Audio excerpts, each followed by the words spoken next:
Learn Kiswahili. You will see. Utaona. You will know. Utajua. You will go. Utaenda. You will get it. Utaipata. You will try.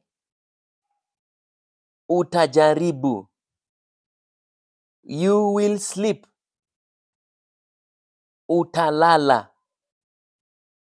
You will ask. Utauliza. You will hear. Utasikia. You will buy. Utanunua. You will start. Utaanza.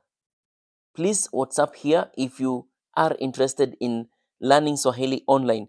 Please go to YouTube, search Mwalimu Hezron and subscribe.